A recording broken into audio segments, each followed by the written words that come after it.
Oh, no, Mbak. Baik, saya lanjutkan ya. Jadi tadi ada 3 tahapan ya untuk melakukan uji ya, uji dengan metode reaksi kering, yaitu dengan pengamatan secara Iya. langsung, pema- pemanasan kering, dan uji warna nyala. Oke. Velgnya udah strip. Minta tolong itu ya, ditutup dulu itunya. Selama Ibu menjelaskan nanti gantian yang bicara. Nah, ini adalah contoh reaksi warnanya ya kalau menggunakan api bebas. Ya, kalau ini menggunakan Bunsen ya bisa juga menggunakan lampu spiritus. Nah, cuman kemarin saya lihat ininya warnanya oranye ya, harusnya biru kayak gini ya lampunya yang bagus itu. Nah, warna inilah yang bisa menjadikan ciri spesifik dari senyawa itu ya. Jadi kalau warnanya magenta, ada kuning, ada pink, ada hijau ya. Itu merupakan ciri tertentu gitu, ciri senyawa tertentu. Dan ini juga bisa nanti dijadikan sebagai reaksi penetapan ya. Kan kalau tadi kita masih pengamatan ya. Nah, ini beberapa contoh hasil pengamatan dan kesimpulan dari uji warna nyala. Kalau warnanya kuning keemasan itu adalah dia mengandung natrium. Kalau hijau kekuningan itu barium, kalau hijau itu borat atau Cu ya, tembaga. Kalau dia berwarna merah bata berarti kalsium, kalau berwarna ungu atau nila berarti kalium gitu. Nah, ini warnanya tadi ya. Ini kan ungu ya. Ini hijau, berarti ini borat ya. Ini ada kuning, ada natrium. Nih ya, nanti bisa diamati di sini. Kemudian untuk teknis uji menggunakan reaksi basah yang tadi kan kering. Sekarang kalau basah itu berarti melibatkan proses kelarutan zat tersebut pada suatu pelarut ya. Pengujian atau analisis pada reaksi basah selalu melibatkan proses pelarutan dalam pelarut yang sesuai sebagai langkah pertama yang disebut juga teknik uji kelarutan. Suatu reaksi dinyatakan atau diketahui berlangsung apabila terbentuk endapan, terjadi pembebasan gas, terjadi perubahan warna. Jadi nanti ini sama ya, waktu direaksikan itu kita juga harus amati. Dia larut atau tidak, apakah muncul perubahan warna atau muncul gelembung, itu akan menjadi tanda ya. Nah, untuk tahapan pelarutannya ini eh, digunakan beberapa larutan, yaitu air biasa, kemudian air yang dipanaskan, HCl encer dingin, HCl encer panas, HCl pekat dingin, HCl pekat panas, dan air raja. Air raja itu apa? Air raja itu campuran HCl pekat dengan HN3 ya, perbandingannya 3:1.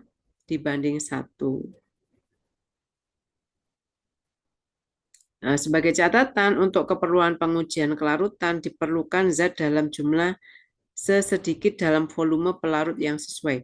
Jadi ini maksudnya mengambilnya ya QS saja ya, secukupnya. Biasanya kan kalian bingung, Bu, ini seberapa banyak, Bu? Ini airnya seberapa banyak gitu kan? Kita lega artis aja ya, biar secukupnya aja. Kalau memang dia tidak larut dalam air, ditambah berapapun kan dia tidak larut gitu. Kalau kita lihat kriteria larut di dalam farmakope itu seingat saya 0 sampai 10 ya. Jadi maksimal 10 kalinya atau 10 kalinya dari sampel. Jadi secukupnya aja. Kalau dia larut ya larut gitu.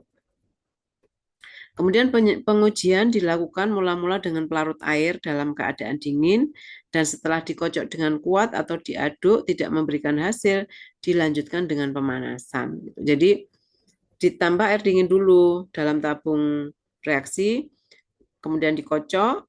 Kalau tidak larut baru dipanaskan ya. Tabungnya ditaruh di atas bunsen atau nyala api. Jadi hati-hati kalau memanaskan itu kan harus pakai ini kamu ya. Pakai apa? Pakai alat penjepit ya. Kemudian mengarahkannya jangan diarahkan ke tubuh kita, terarah mulut tabung reaksinya itu ya. Atau diarahkan ke temannya jangan. Tapi agak miring ke atas dan tidak mengarah pada seseorang gitu. Karena kalau misalnya kayak tadi timbul gelembung atau gas itu kan kalau dia muncrat ya ibaratnya akan bisa mencelakakan orang lain. Ini harus diperhatikan. Kemudian jika dalam keadaan panas dia belum larut, walaupun sudah dilakukan pengadukan, maka bisa dilanjutkan menggunakan pelarut lainnya yang sesuai dengan urutan tersebut di atas. Jadi urutannya ini ya. Jadi kalau di air nggak larut, berarti harus HCl. Kalau HCl encer sudah larut, ya sudah, berarti dia mempunyai kelarutan di HCl encer. Nanti kita cocokin, apa benar senyawanya itu larut di HCl encer gitu. Dengan pengamatan yang lainnya dicocokin. Nah, kalau HCl dingin belum larut, ya dipanaskan dulu. Nih, dipanaskan. Ternyata setelah dipanaskan tidak larut, berarti kita ganti pelarutnya pakai HCl pekat. Gitu. Ini contoh hasil pengamatan dan kesimpulan pada uji kelarutan. Dalam pelarut air atau HCl encer yang larut itu adalah golongan senyawa tembaga. Ya. Jadi kalau tembaga dia warnanya biru, organoleptisnya ya. Kalau nikel dia larut juga pada air dan HCl encer tapi warnanya hijau, nikel dan besi. Kemudian kalau berwarna kuning ada kromat, heksa, sianoferat. Kemudian kalau warna ungu itu permanganat. Permanganat itu eh, PK ya, tahu ya PK ya? Masih ada di Iya, apotek PK. Nah itu Sudah kosong, Bu. masih ya. masih. Ya itu biasanya digunakan juga untuk kita praktikum ya. Kalau untuk farmasi untuk apa itu? PK untuk apa? PK kristal. Antiseptik. Antiseptik ya. Antiseptik. Biasanya digunakan eh, campuran untuk mandi ya. Tapi bisa juga disalahgunakan ya. PK itu karena reduktor ya. Biasanya kalau zaman dulu itu bisa disalahgunakan untuk obat aborsi ya. Kemudian uji kelarutan berbagai macam garam dalam air dapat digunakan memperkirakan jenis anion yang mungkin terdapat dalam sampel. Nah, kan tadi kita bicara ada anion, ada kation ya. Jadi nanti senyawa itu pasti dia couple berpasangan ya. Kalau kation dengan anion dan pasangannya itu juga tertentu gitu. Sebetulnya itu relatif mudah. Kalau sudah ketemu salah satu kationnya atau anionnya, kita biasanya relatif lebih mudah mencari pasangannya. Nah, makanya kita harus tahu kalau misalnya membentuk ikatan itu anion atau kation itu yang terbentuk apa itu kita harus bisa tahu untuk bisa melakukan analisis dengan baik gitu. Nah, kalau misalnya eh, kita melakukan uji kelarutan tadi, di sini disebutkan bahwa berbagai macam garam dalam air itu larut kalau sampelnya itu yang pertama antara lain ada garam dari nitrat ya. Kemudian garam dari klorat dan asetat. Larut dalam air kecuali garam perak 1 dan merkuri 1 dan beberapa asetat yang sedikit larut gitu. Kalau nitrat itu apa? NO2 atau NO3? NO2, Bu. Betul, kan nitrit itu kalau NO2. NO3 nitrit. Nitrit NO3 kalau klorat. Kan ada klorat, ada klorit.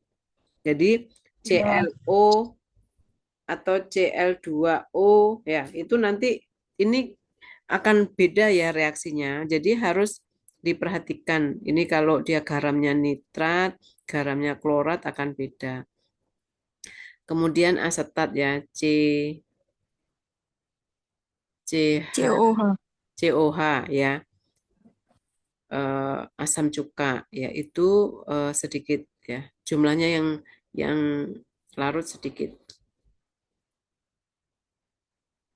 Kemudian semua garam nitrit larut dalam air kecuali perak nitrit kurang larut dalam air. Garam klorida dan bromida larut baik dalam air kecuali perak 1 dan merkuri 1. Ini maksudnya 1 ini itunya ya, jumlah ikatannya ya. Dia akan mempunyai bilangan oksidasi itu ya, sehingga nanti jumlah ikatannya akan terpengaruhi oleh bilangan oksidasi tersebut. Kemudian timbal 2 klorida ya, Pb ya. Pb2 PbCl2 ya. Larut dalam air panas. Kemudian garam iodida larut baik dalam air kecuali perak, merkuri dan merkuri 2. Merkuri 1 dan merkuri 2. Iodida sedikit larut dalam air. Jadi kalau iod garamnya itu berikatan dengan perak dan merkuri, dia sedikit larut dalam air. Nah, nanti dari kelarutan tadi, kan tadi yang pertama pemanasan ya, kering ya, kemudian basah. Setelah itu bisa dilanjutkan dengan uji penggolongan. Uji penggolongan. Jadi di dalam penggolongan ini nanti kita akan cek adanya kation dan anion. Terdapat 2 kelompok kation ya pada uji penggolongan yang dia akan mengendap, akan diendapkan dan anion akan larut. Gitu. Jadi kalau misalnya larut tapi tidak sepenuhnya, itu berarti kemungkinan ada perbedaan kelarutan pada anion atau kationnya gitu. Kan kita bisa melihat ya larut tapi kok masih ada sisanya gitu. Jadi kemungkinan kationnya tidak larut tapi anionnya larut gitu. Pemisahan kation dan anion dilakukan sekaligus dengan cara membuat ekstrak soda. Endapan yang dihasilkan digunakan untuk uji kation dan larutan hasil ekstraksinya untuk uji anion. Jadi tadi kalau misalnya larut, maka pelarut yang larut itu untuk uji anion, yang tidak larut dilanjutkan ke uji kation. Tujuan uji penggolongan dengan melakukan pengelompokan akan mempersingkat tahapan analisis. Nah, untuk penggolongan kation, bagaimana cara melakukannya? Jadi, kan kalau kation, kalau kita sudah melakukan kelarutan, ada yang tidak larut itu dilanjutkan ke uji penggolongan kation. Jadi, hasil cuplikan dididihkan dengan larutan pekat campuran kalium karbonat. Semua ion logam akan mengendap sebagai karbonat kecuali natrium, kalium, dan amonium. Jadi, jika tidak terdapat endapan, dapat dipastikan bahwa cuplikan mengandung salah satu atau lebih kation di atas. Hal ini dapat dikonfirmasi dari uji reaksi nyala. Jadi nanti kalau kita sudah curiga, kemungkinan dia natrium atau kalium, harusnya diidentifikasi uji nyala itu dia muncul gitu. Karena natrium dan kalium itu kalau kita lihat di sini dia memberikan warna ya. Kalium nila atau ungu, natrium berwarna kuning emas. Harusnya di uji kering itu dia sudah memberikan nyalanya. Jadi kita bisa eksplor di sini. Ini nanti bisa untuk sebagai uji penetapan atau identifikasi. Jika di poin A tetap diperoleh endapan, dipisahkan dengan cara dekantasi.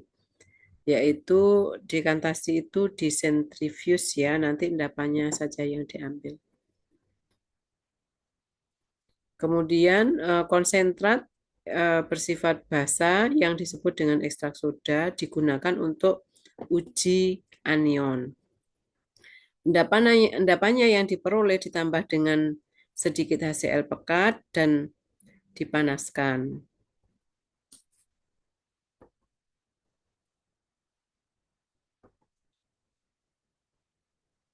Hingga HCl pekat dan dipanaskan hingga mendidih sehingga CO2 dari karbonat hilang. Jika endapan tidak larut, kemungkinan cuplikan mengandung Ag, Pb, atau Hg. PbCl2 mengendap dalam keadaan dingin. Selanjutnya dilakukan uji identifikasi kation. Jika pada poin C tidak terjadi endapan, maka bisa ditambahkan amonium hidroksida. Endapan yang dihasilkan kemungkinan adalah CD2+, B, ini salah ya, harusnya B-nya besar ya. Bismut 3+, CO2+, AS3+, dan seterusnya ya. Dengan melakukan konfirmasi warna endapan yang terbentuk, selanjutnya dilakukan uji identifikasi kation. Kemudian jika pada poin D ini belum terjadi endapan, tambahkan amonium karbonat dan amonium klorida. Endapan yang terbentuk kemungkinan terdiri dari Ba2+, Sr2+, atau Ca2+, dan dilanjutkan dengan identifikasi kation. Nah, ini yang untuk kation. Kemudian, jadi begini ya, kan tadi ada beberapa tahapan ya, ada reaksi kering, kemudian reaksi basah. Nah, kalau sampai pada tahap reaksi basah masih belum ketemu, dilanjutkan dengan penggolongan. Nah, penggolongan ini untuk melihat kation dan anion gitu. Tahapannya penggolongan itu apa ya? Ini A sampai E ini untuk kation, untuk golongan kationnya. Jadi kation itu yang dia bermuatan positif ya. Nah, pasangannya itu adalah anion. Kan dia dua zat ya.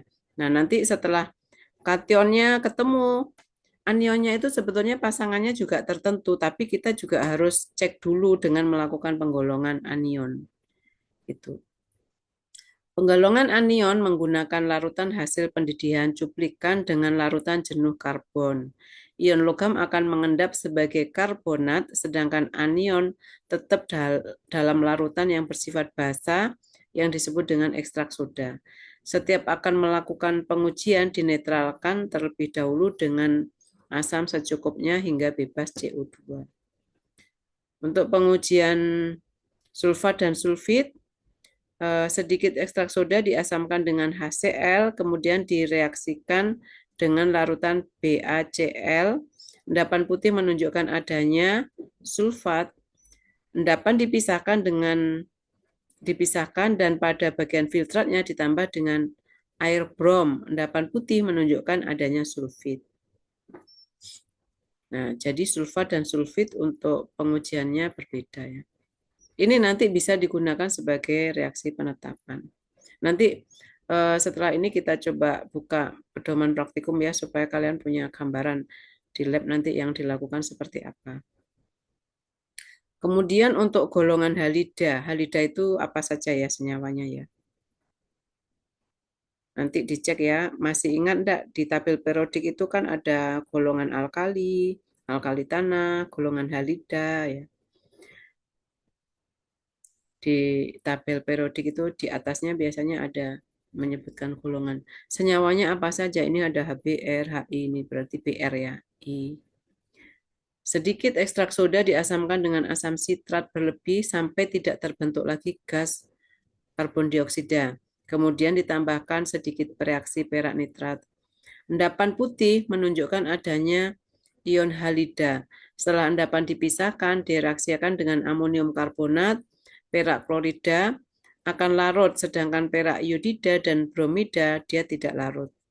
Sisa endapan dimasak dengan logam seng dan asam sulfat, Zn ya, ini maksudnya, menghasilkan HBr dan HI.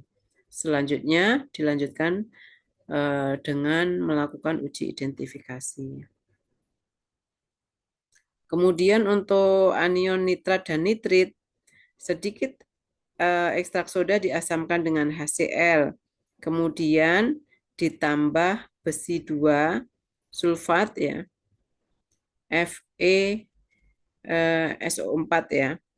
Yang baru dibuat, pelan-pelan ditambahkan asam sulfat pekat. Jika pada perbatasan larutan terbentuk cincin coklat menunjukkan adanya nitrit.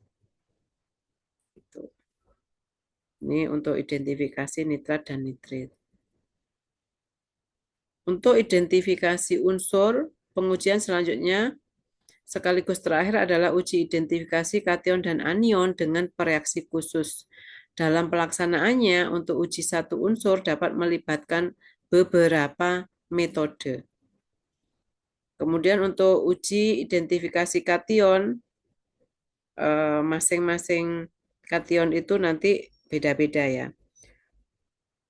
Untuk Ag1 ya, larutan cuplikan ditambah dengan setetes larutan HCl akan terbentuk endapan putih yang akan larut dalam amonium karbonat.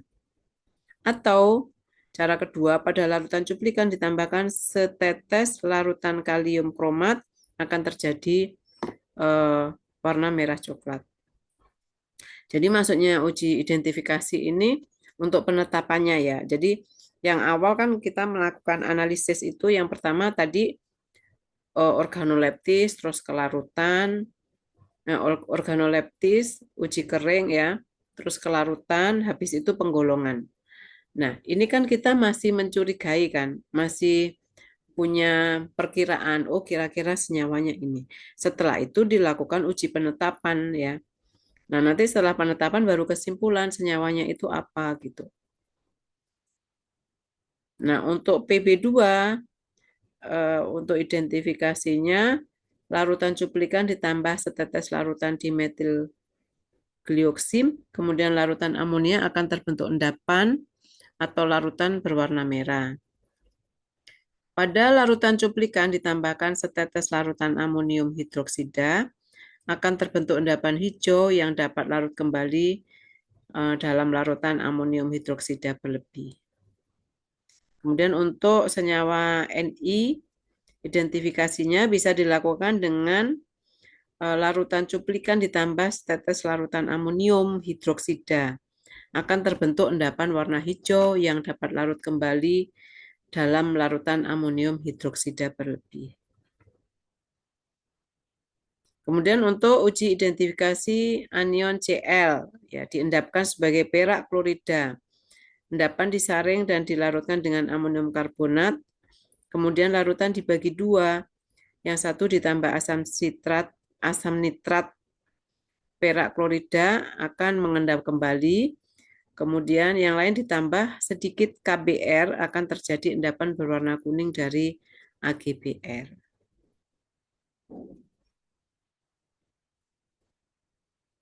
Nah, ini untuk bromida, iodida nanti bisa dicek ya, dibaca sendiri, dilanjutkan. Prinsipnya seperti itu.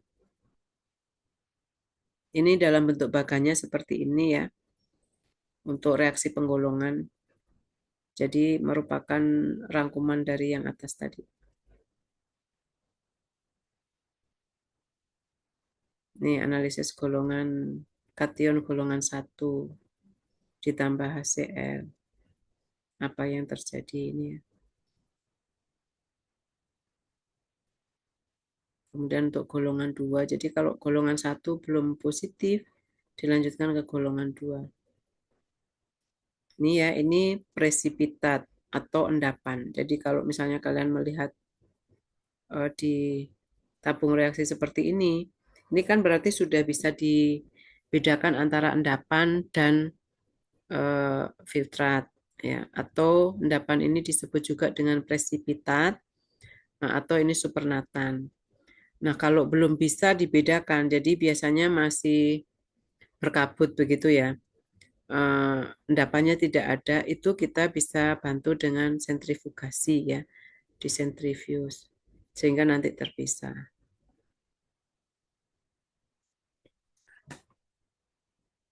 Nah, ini tabel ini bisa dijadikan reaksi identifikasi untuk penetapan sampelnya apa ya. Kalau ini kation, ini identifikasinya ini. Ini reaksinya begitu. Kalau kobal, ini ya. Identifikasinya ini.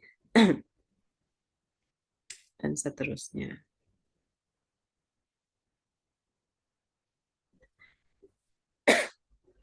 Kemudian untuk kation golongan 4, ini golongan 5.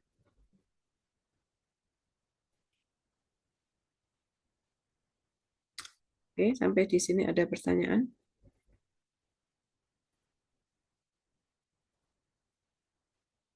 Izin bertanya, Bu.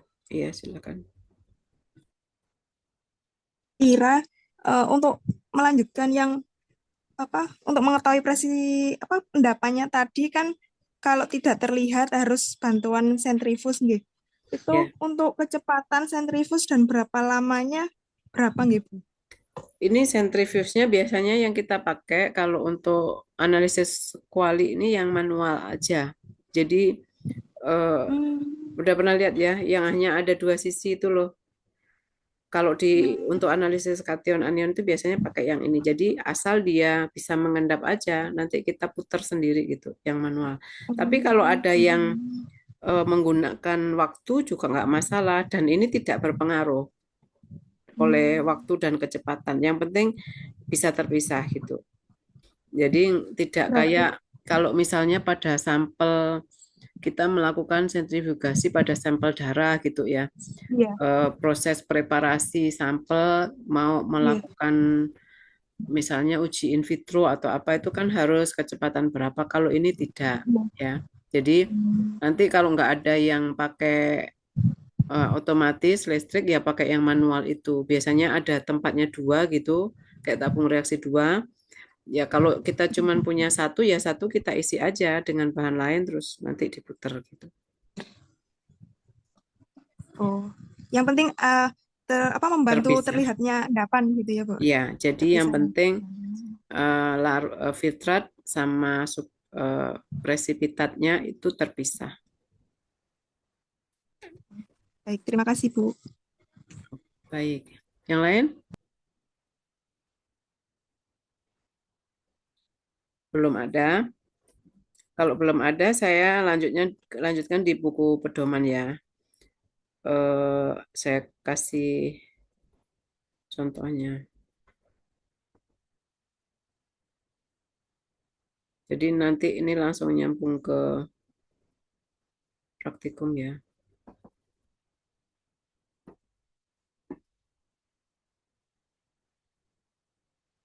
Ya, ini kan ini nanti eh, bisa dilihat ya. Bisa, Bu. Jadi ini kan analisis praktikum pertama analisis kation dan anion. Nanti dibuat dulu eh, jurnal sementaranya. Sudah ada contohnya di bawah ini. Kalau dari pedoman itu sebetulnya lebih mudah lagi dilakukan ya daripada kita baca slide tadi. Tapi slide itu cukup membantu menerangkan. Nah ini penggolongannya kan. Nanti bisa kalau sudah dipisahkan larutannya itu kemungkinan ya kalau kita tambahkan Na2CO3 kemungkinan larutannya itu kationnya ini gitu. Nanti endapannya dilanjutkan lagi untuk ngecek yang lain kalau dia masih mengendap ya tidak ada yang larut gitu. Jadi ini lebih mudah pakai ini.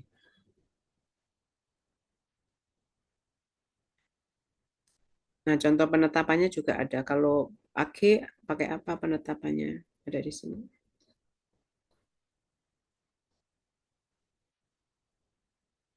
Ini praktikum 2, sebetulnya sama ya. Cuman kan materinya ini ada anionik dan kationik. Jadi ada dua. Nah, di reguler kemarin per kelompok itu yang anion kation saya suruh langsung 5 sampel. Ya, nanti mungkin kalau kalian bisa langsung tes ya, maksudnya personal ya. Setelah melakukan kelompok mungkin 3 atau gimana gitu. Nanti satu itu melakukan personal yang bisa saya ambil nilainya gitu. Jadi benar apa enggak gitu. Ini kan kalau ngelihat benar enggaknya tinggal ngelihat kesimpulanmu dan uji penetapan ya. Nanti tahapannya sudah ada. Ini untuk jurnalnya seperti ini. Jadi siapkan dulu jurnalnya sementara ya, jurnal sementara. Mungkin dua ya, yang satu nanti dikumpulkan ya, yang satu untuk mengerjakan yang tugas kelompok gitu. Ini jurnalnya seperti ini.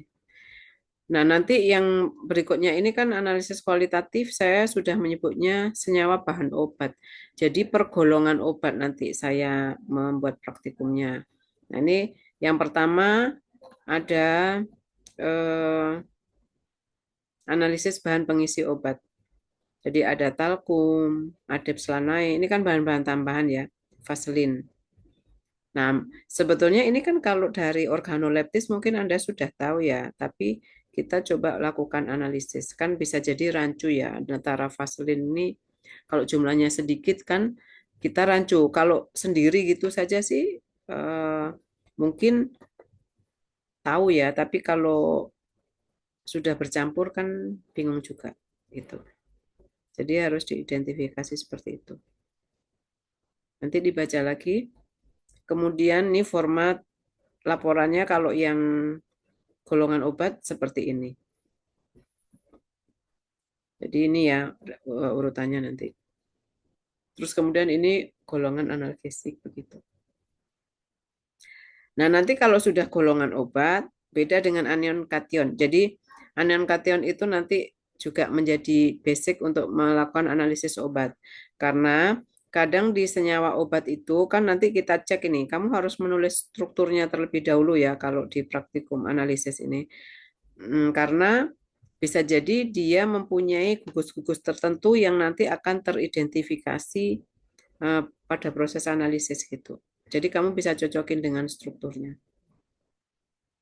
Gitu. Nanti di teorinya saya akan jelaskan untuk hubungan struktur itu sendiri dengan aktivitas obat seperti apa. Itu ya kira-kira. Nah, kalau ini juga sekali praktikum ada beberapa. Nanti kalau bahannya ada di lab, pakai di lab. Kalau nggak ada berarti bawa sendiri ya. Ini kan paracetamol, asetosal. Harusnya bahan murni dulu ya, tapi kadang kesulitan ya lab itu. Memang harus ada effort ya kalau kita mau bahannya lengkap. Sampai di sini ada pertanyaan? Jadi praktikum sudah saya spill, nanti kalian tinggal menyiapkan jurnalnya, jurnal sementara, terus kita sebelum praktikum kita bisa pretest untuk pengambilan nilai pretest.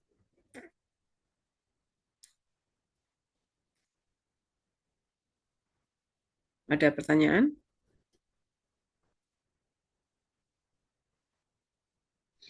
Izin bertanya, Bu. Ya, silakan. Untuk jurnalnya tetap ditulis di folio ya, Bu? Sementara ini iya kalau di reguler. Nggih, Kalian nggih, mau Bu. buku? Kalau saya lebih enak kertas ya. Lebih full. Berarti nanti laporannya di kertas juga, Bu, bukan di buku kayak yang semester kemarin. Semester kemarin pakai buku. Kalau Iya, kalian yang mau gini. memanfaatkan buku ya terserah monggo saja ya, tapi maksud saya harus sama. Kalau satu kelas buku semua, tapi sebetulnya kalau saya sendiri lebih suka kertas gitu, mudah untuk mengkoreksinya. Jadi saya enggak lama-lama koreksi. Nggih, Bu. Terima kasih, Bu. Ya. Untuk materi selanjutnya masih Zoom atau mau akses video? Saya rasa yang relatif sulit ini tadi ya anion kation. Nanti untuk yang berikutnya kayak misalnya hubungan struktur aktivitas itu pembahasannya itu terkait dengan bagaimana struktur inti golongan senyawa obat misalnya SSP itu senyawa intinya bagaimana. Kemudian variasinya seperti apa gitu. Karena sebetulnya kayak misalnya antibiotik itu basicnya awalnya kan beta laktam ya, struktur beta laktam. Kemudian nanti mengalami modifikasi penambahan struktur di sisi rantai mana gitu, sehingga nanti akan menjadi beberapa macam turunan antibiotik dengan tingkat potensi yang berbeda-beda. Sebetulnya prinsipnya sama seperti itu, cuman penjelasannya nanti saya sampaikan di video saja. Jadi Kalau kita mau menganalisis, ya kita harus tahu dulu struktur intinya sama atau tidak. Nanti gugus fungsi tambahannya apa gitu. Yang membedakan antara ampicillin, penisilin, amoxicillin, itu kan ada gitu. Tapi struktur intinya sama, beta-laktam. Nah, sebetulnya membuat obat itu ya seperti itu ya. Kita memodifikasi struktur salah satunya. Supaya dapat obat baru gitu. Obat baru itu apa kelebihannya? Biasanya toksisitasnya rendah, efektivitasnya meningkat. Itu yang diinginkan. Gitu. Kalau mau tetap Zoom boleh. Kalau enggak, ya itu tadi pesan saya silahkan diakses YouTube-nya. Mungkin kalau perlu di-subscribe ya mungkin saya lupa ngasih tahu progresnya gitu. Yang sudah ada bisa dicek di sana.